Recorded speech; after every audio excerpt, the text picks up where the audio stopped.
नमस्कार दोस्तों, एक बार फिर से स्वागत है आप सभी लोगों का।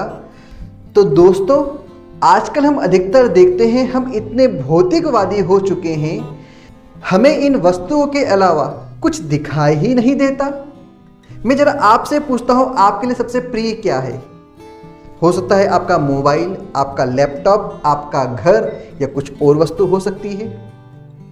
तो देखते हैं आखिर हमारे लिए जीवन में क्या क्या महत्वपूर्ण है। तो एक छोटी सी कहानी है, जैसे कि मैं आपसे हमेशा कहता हूँ, ये जो कहानी किस्से जो होते हैं हमारे जीवन को परिवर्तन करने में इनका काफ़ी अच्छा रोल है, क्योंकि इनसे हमें सटीकता मिलती है कि वाकई में इस कहानी से हमें क्या सीखने को मिला। और जब भी हमारे जीवन में इस प्रकार की कोई घटना घटित होती है तो वो कहानी हमारे मन में आ जाती है और हम कुछ गलत करने से रुक जाते हैं। तो चलिए शुरू करते हैं आज की कहानी। ये कहानी एक ऐसे परिवार की है जिसके अंदर एक माता पिता, उनके 3 लड़के थे। उन तीनों लड़कों की शादी भी हो चुकी थी। काफ़ी अच्छे से हंसी खुशी परिवार था। तीनों लड़कों की तीनों अलग अलग जगह पर जॉब थी। तीनों परिवार अलग अलग रहते थे। माता पिता अपने पुराने घर में वहीं पर रहते थे।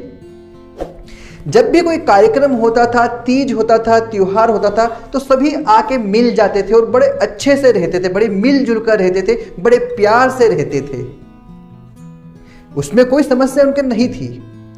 फिर एक दिन अचानक पिताजी फोन लगाते हैं तीनों बच्चों को और सूचना देते हैं कि तुम्हारी माताजी आज नहीं रही।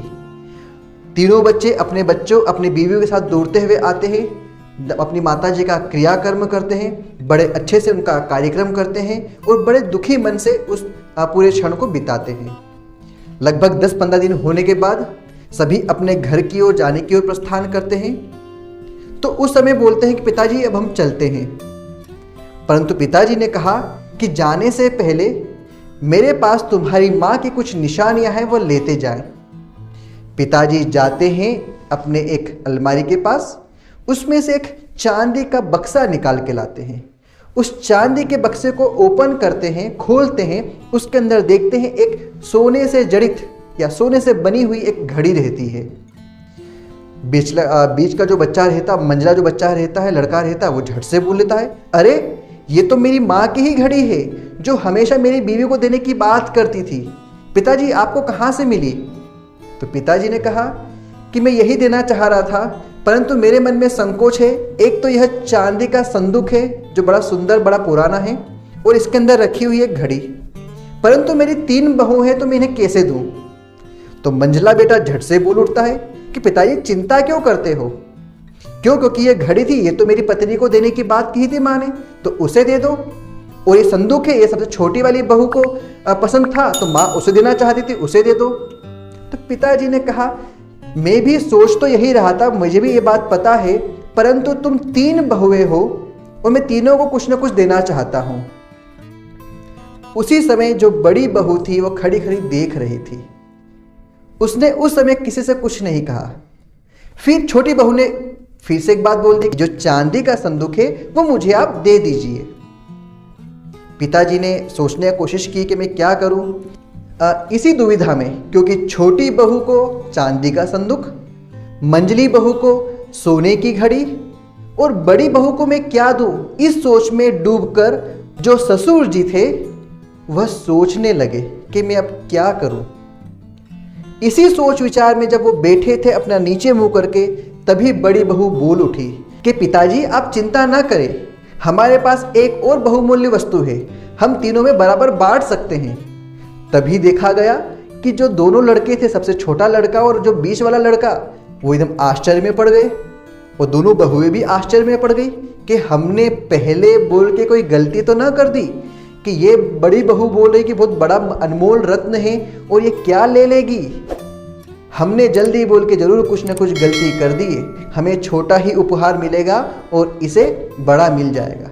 इस प्रकार के सभी मन में सोच ही रहे थे कि बड़ी बहू ने बोल दिया, यह जो चांदी का संदूक है आप इसे छोटी बहू को दे दीजिए, जो ये सोने की घड़ी है ये आप मंझली बहू को दे दीजिए, और पिताजी मेरे पास सबसे अनमोल रतन जो मेरी माँ सासू माँ मुझे देना चाहती थी, आप मुझे वो दे दीजिए। सभी आश्चर्य में पड़ गए। सभी अफसोस में पड़ गए कि हमने बहुत बड़ी गलती कर दी। मैं आपसे पूछता हूं, उस बड़ी बहू ने क्या मांगा होगा? ऐसा कौन सा बड़ा खजाना था, ऐसा कौन सा बड़ा रत्न था जो वह अभी भी छुपाए रखा था?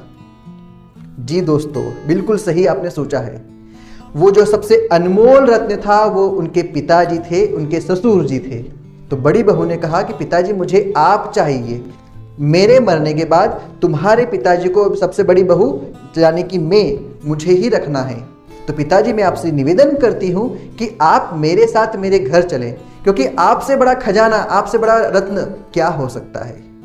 जी हाँ दोस्तों, हमारे जीवन में भी इसी प्रकार हमारे जो माता पिता हैं, बड़े बुजुर्ग हैं, हमारे जो बड़े लोग हैं, ये एक हमारे लिए बहुत महत्वपूर्ण रत्न है, बहुत बड़ा हमारे लिए सौगात है, क्योंकि भगवान हमारे लिए आके कोई भी मदद नहीं करते। मैं आपसे पूछता हूँ, आपकी मदद कौन करता है?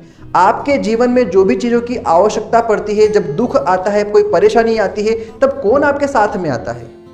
मुझे विश्वास है आपको आज तक भगवान कुछ देने नहीं आया होगा, कोई और कुछ देने नहीं आया होगा। आपको जो कुछ भी मिला है आज तक वो आपके माता पिता से मिला। वो चाहे कुछ मिला या ना मिला हो, आपका जो जन्म है, आपका जो आज अस्तित्व है, आप जो भी हैं आज अपने माता पिता की बदौलत हैं। अगर वो नहीं होते तो आप नहीं होते। तो दोस्तों, आपसे केवल इतना निवेदन करना चाहूँगा, आप उनको कुछ ना दे सके लेकिन पर उनको सम्मान, इज्जत और प्यार अवश्य दीजिए, क्योंकि उसके तो कम से कम वो हकदार है।